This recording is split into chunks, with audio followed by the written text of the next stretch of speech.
much for joining us today. My name is Marian White, and with me is my co-host since the Middle Ages, practically. Since we were middle-aged. Yes, since we were middle-aged. Ken Bialo. Ken, Good evening, Marian. Good evening. And who do we have tonight? We have our our guest. favorite guest, Yes. Mike Weiner. Hello, Mike. And both of you have spent lots of volunteer hours, you as mayor and trustee, and you as trustee Just and got that in volunteer fire chief for the village of Larchmont. So thank you very much. In the old days, we were active. We're not active anymore. We don't need any active people. All we have is that we need an administrator. Right? In the village of Larchmont, you have an administrator.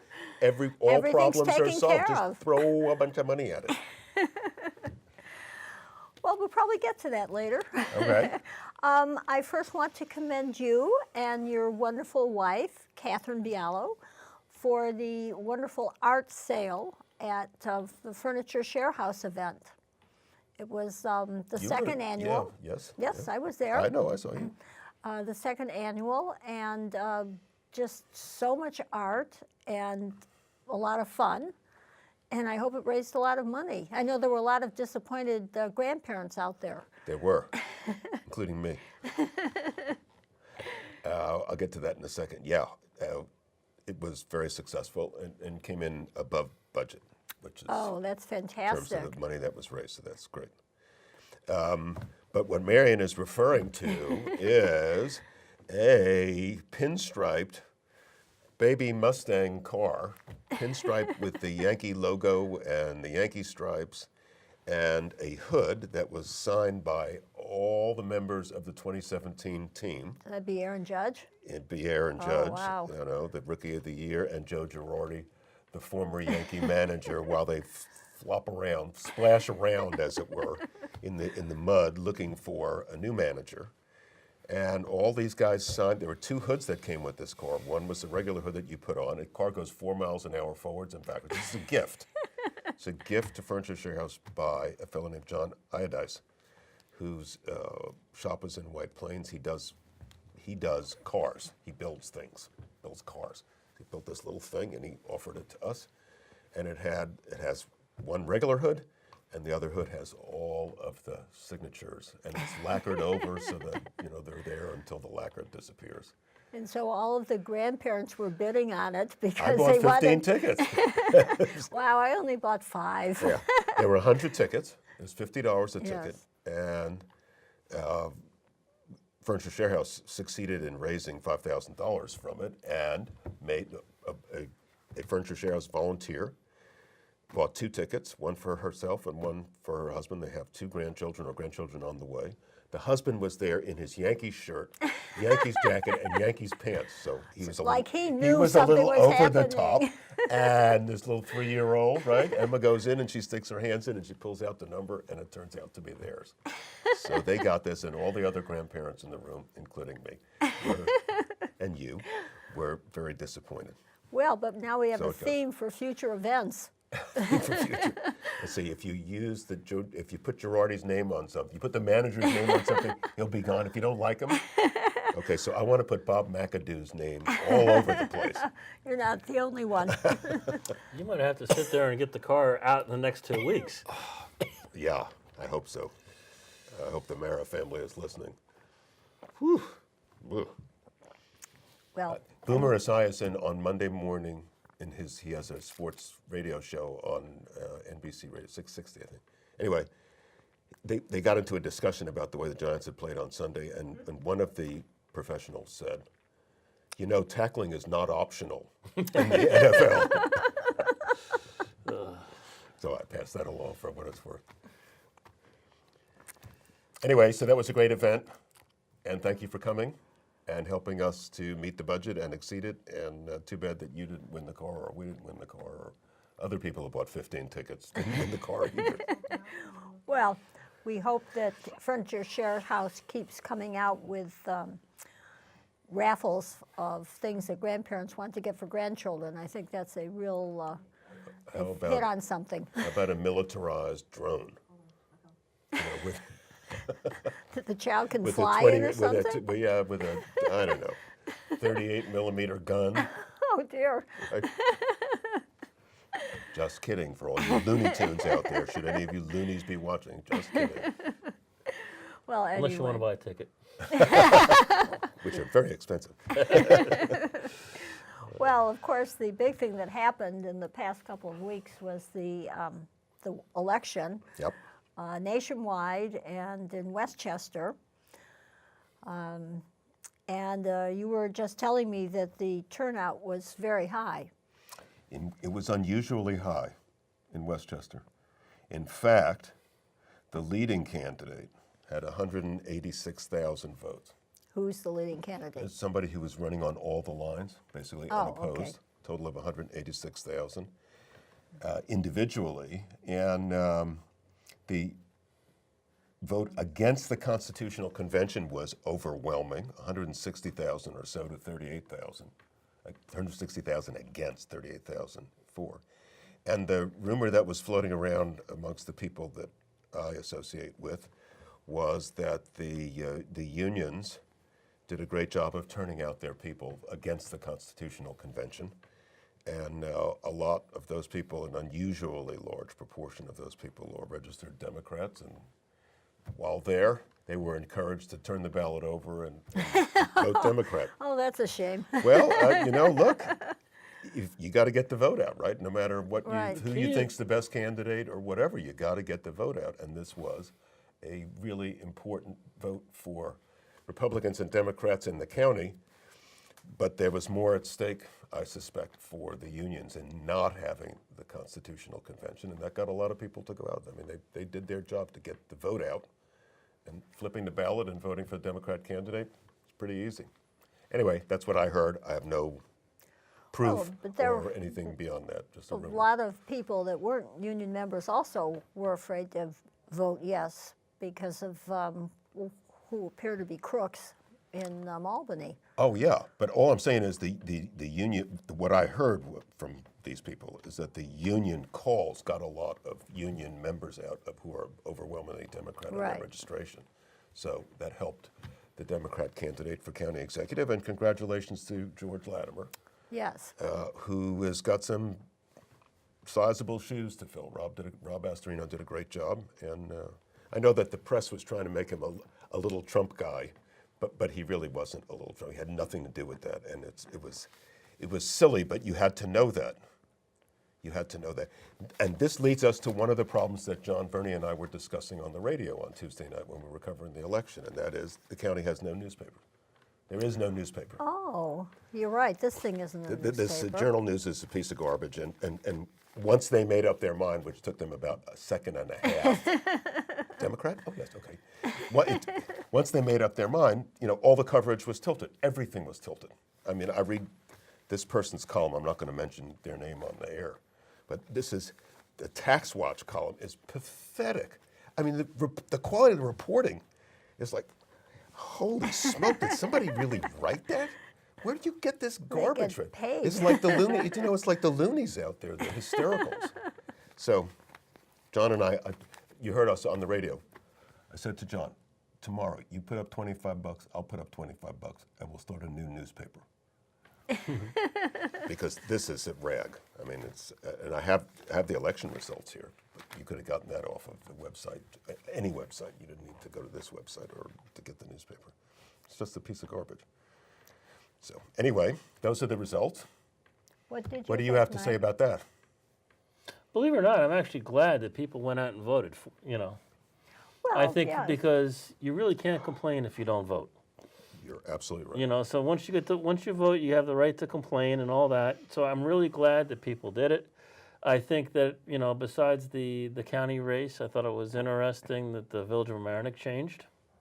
Well, Yeah. it didn't change, but Went back to its natural condition. and Tom Murphy became the mayor there. I think that was interesting. I think Catherine Parker got reelected. That was a no-brainer. Wasn't going to change anything, but No. so I think it's interesting to say, and it was good to see the people came out and did the voting. I True. think it's I think the thing that interests me even more was the lack of conversation around the election beforehand. I really didn't get to hear anyone really speaking. There wasn't a lot of buzz. You're talking about here in the Mamaroneck and Larchmont? Mamaroneck, Larchmont, town? our local area, not necessarily in other parts of the county, but in our local area, it wasn't a lot of buzz. And, you know, I'm always hopeful that we'll get more debate around the issues that impact us, not just nationally, not just internationally, but also locally. And I think a lot of times the local issues are the ones that are more immediate to us. Might not be more important, but they're more immediate. Right. And that's what I'm always hopeful that we'll have those debates. Someday when the Republican Party rises again, there'll be debates. Right now, you just look down the list, and virtually every candidate in the 3 municipalities is Democrat. Certainly all the winners were Democrats, but virtually every candidate was a Democrat. Well, I'm actually wondering, and I was toying with the concept. I used to like, for Larchmont, the March elections, because it put the local elections away from all the other national issues. So you're really only focusing on one issue, the village. However, it does cost the village to have. It's $5,000. You know, but if you're going to have a single party election, you know, and you only need one voter to run the election, do I even want to spend the $5,000? Someday, somebody's going to go conduct an email campaign and get 75 votes for some candidate and maybe 55 for another candidate, which are going to beat the incumbents in the village of Larchmont who get 35 votes and 40 votes and so on. It's going to happen. It will happen, and it won't be any big deal to run the campaign because it won't be costly. In the old days, we used to spend a lot of money on the mailers and all that stuff. Oh, like This would be a stealth $3,000 or campaign. $5,000. Yeah, this would be a stealth campaign. It would be the shame, and that's going back to what I say. That is the shame. Because you don't want a stealth form of government. You want everyone's voice to be heard, and you want people to be involved in it. And that's what bothers me in the village. But as I was saying, if you're going to have this single party system, you might as well just do it off the national dime. I think that would be a disaster. That would absolutely assure that there would never be any discussion on the local level. Absolutely, as there is none in the town. And town or the village of Mamaroneck. The only reason there's a contested election in the village of Mamaroneck is because there are a lot of people out there who had some very strong feelings about some of the Democrat candidates. That's the reason there was an election. Otherwise, there'd have been a walkover just like it was in the town and the village. Well, town didn't even have a contested election. That's what I'm saying. It's a walkover. And it's along the Sound Shore is heavily Democrat. It's very well off for the most part. And heavily Democrat, and that's not going to change. The only thing that you can hope for is in a local election you'll have something contested. But I was sitting with somebody on Tuesday night who was saying that the Republican Party in the county and the state is dead, given that that George Latimer beat Rob Astorino for the county executive here, and by the way, the board has swung from a 9-8 effective Republican majority to 12-5. Democrat majority Oh, wow. I of didn't County Board of realize that. Legislators. Oh, yeah. So it's all dead. I know, but it isn't. This is exactly what it was when Andy Spano was county executive. It was a walk-in for him. There was no Republican Party. There was a 12-5 or 11, might have been 11-6, 12-5, might have been 13-4 some years. Majority on the County Board of Legislators. And then how did that happen that Rob Astorino got elected 8 years ago and then got reelected again 4 years ago? And the answer is because people get sick and tired of looking at the same faces, and they get sick and tired of the same nonsense, and sometimes people actually get sick and tired of paying ridiculous taxes.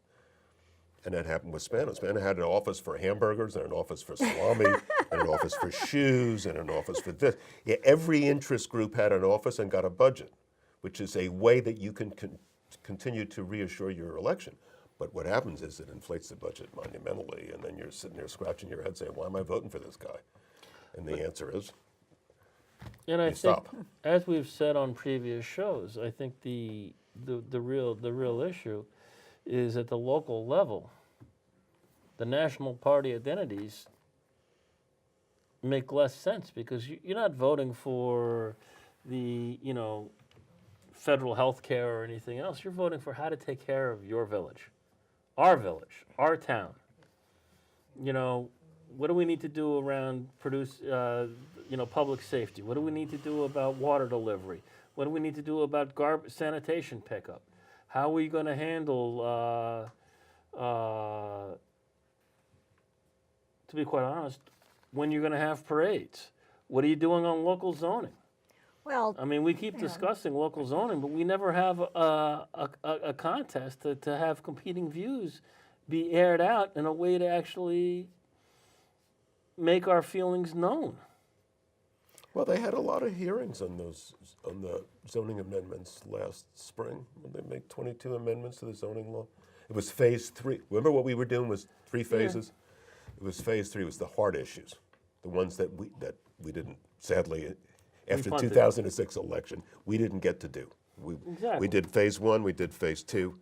They did phase 3 because of that uproar about the sale of the house on Ocean, 40 Ocean, right? The guys bought it, and they were going to divide it into 4 houses, 4 lots, and 4 houses. And there was a big uproar, and so that got a lot of people aggravated. And what was it? Preserve Larchmont? Was that the little group? We belonged to that little group. right.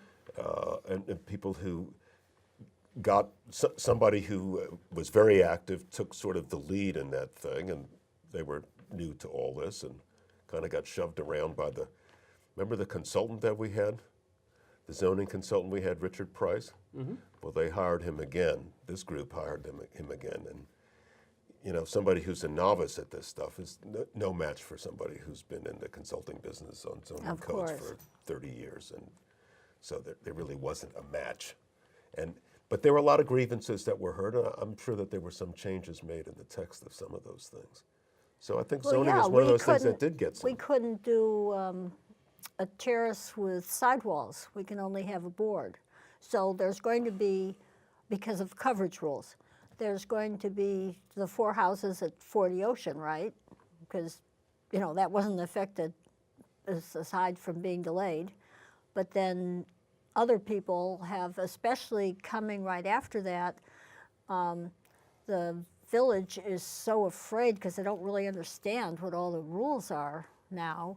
So there's just, it's hard to get anything done. Well, the real issue with zoning is you can't make everything non-conforming by changing the zoning code. It's one of the things that we learned we didn't learn, what we had to sit there and abide by, is that when you change the zoning code, you have to be cognizant of what's already there.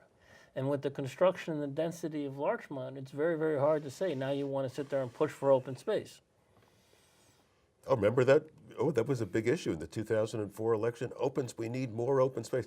Hey, pal, you got no open space. This is it. You got like 3 parks. That's the whole deal in the village of Larchmont. Unless you want to buy land to knock bulldoze houses over. I mean, that's it is. We hear the same thing in different variants all the time. I mean, we heard it when you want to build affordable housing. It's great you want to build it. Where are you putting it? Oh, they wanted to put it down near the water. Remember, they wanted to buy that building down the water. I said, and in fact, George said to me, if you're interested in doing this, I can help make it happen. And I said, George, you don't put affordable housing on some of the most valuable property in the village. We want the tax revenue, the property tax revenue from having that on the tax rolls. When you want to put up affordable housing, you put it in a less desirable place. So what you sacrifice is smaller in terms of your property taxes, and more consistent with the idea of affordable housing. You don't build affordable housing on the water. That's not affordable. There's nothing in Larchmont that's affordable. Larchmont's not an affordable community. So I mean, this whole thing was what a bunch of crazy words. I didn't say he was eager. No, we went to these meetings together. I know George a long time. We went to these meetings together, and one of his things was, are you in favor or against it? I said, I just can't be in favor, so it's crazy. And he said, okay, well, if you were in favor, then I would have seen what I could do. But if you're not in favor, then we're not going to push it. I said, okay. And the meetings continued for like a year. This is the same thing as the meetings of the committee who wants to decide what the new stores in Larchmont should be. Have you ever seen? I mean, that's just hysterical. What should we, the village and its little adjuncts, are going to decide what the new stores are going to be? Well, which one of you is opening the store? Right? Yeah, we need a soda fountain. Okay, who's doing that?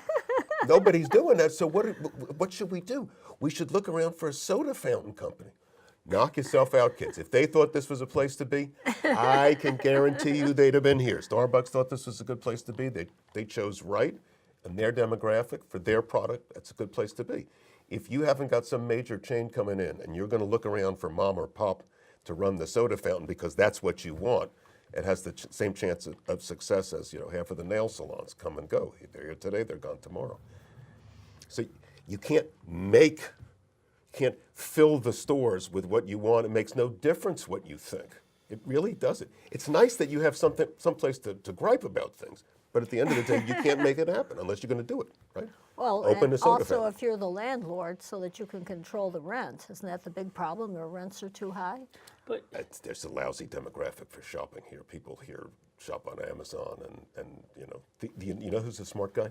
The guy who bought the theater, because he's going to be charging $50 a ticket. I guarantee you, and you're going to get seat-side service of decent food and drink while you sit in a theater that's really made out to be like a home theater, really just big seats and blah blah blah blah.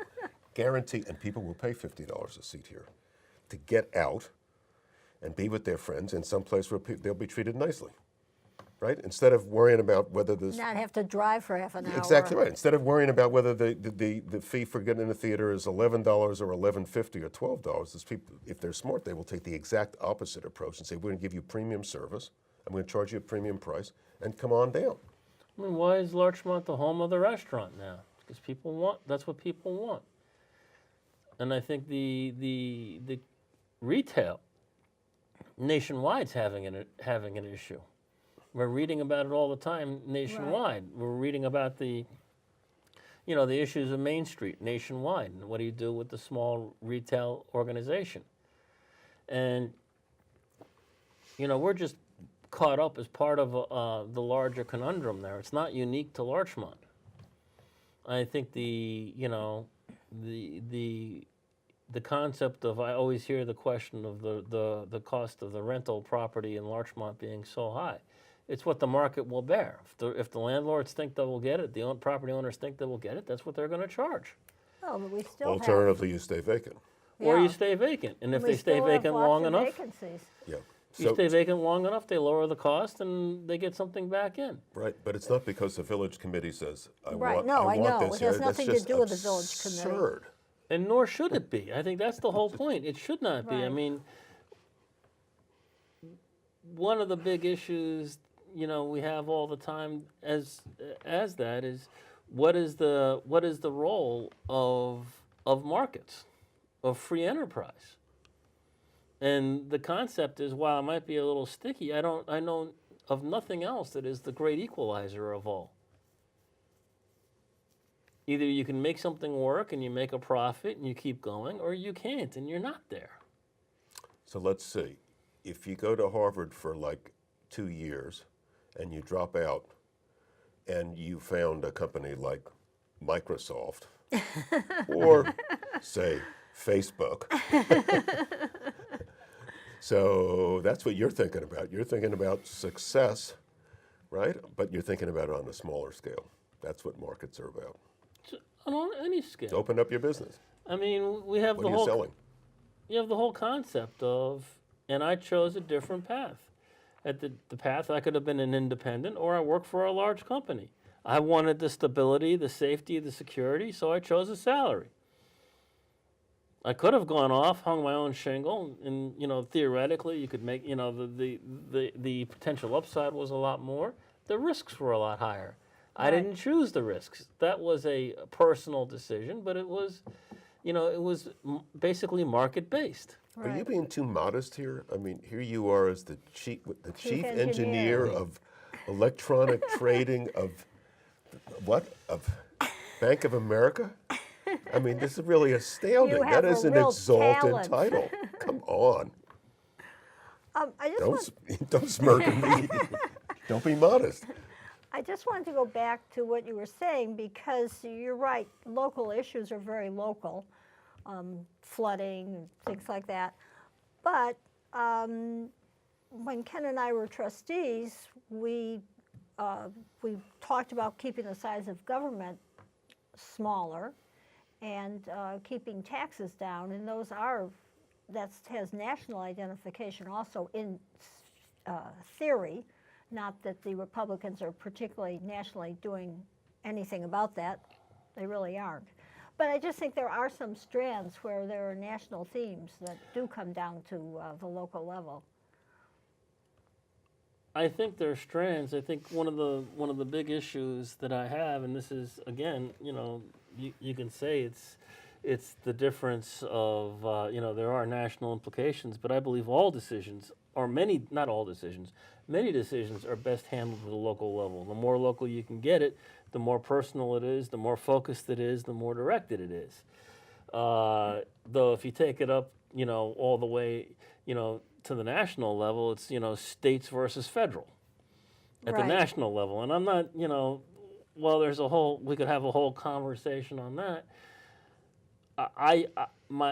My concept is there are a lot of issues, zoning being one of them, that is better at closer, community Right. by community concepts versus trying to say we're going to have one code that would fit the entire county.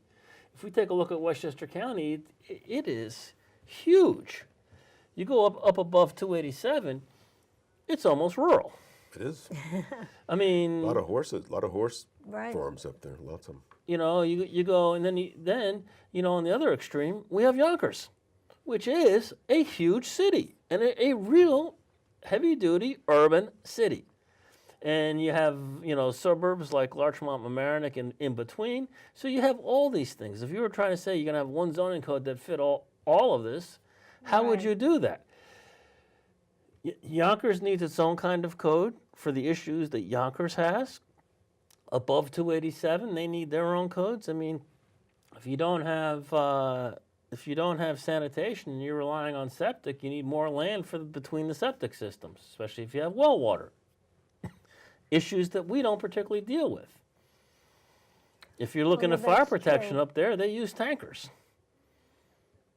We don't have the concept of a tanker. We have these things like hydrants, and we depend on them. I mean, so to factor it's on these very kinds of interesting. issues, Yes. some of this gets downright local. Right. Some of it No, I totally agree. above this, and there's a dynamic because I keep saying it. How local is local, and I'm on the other extreme where I think Larchmont as a village versus Mamaroneck as a town. All these separate entities. Do we need that level of locality? I've said many times I think Larchmont's just too small. Right. I've always and been. there are efficiencies if we were to combine. Now I think in the old days when Larchmont was formed, Larchmont was a village. The town was farms. Oh, I didn't know that. Different needs. Right. However, the town suburb, the population grew. We stopped being a summer community. We're basically one giant community anyway. Right.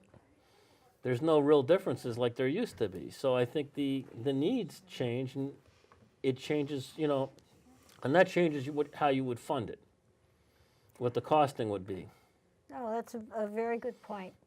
And we're out of time, gentlemen. So thank you very much. It's been Mikey, so nice to see you. yes. We hope to see Come you. back again next yes. Please. And happy Thanksgiving to everyone. And happy Thanksgiving to everybody. And thank you to the real talent on the other side of the cameras. Missy, that means you.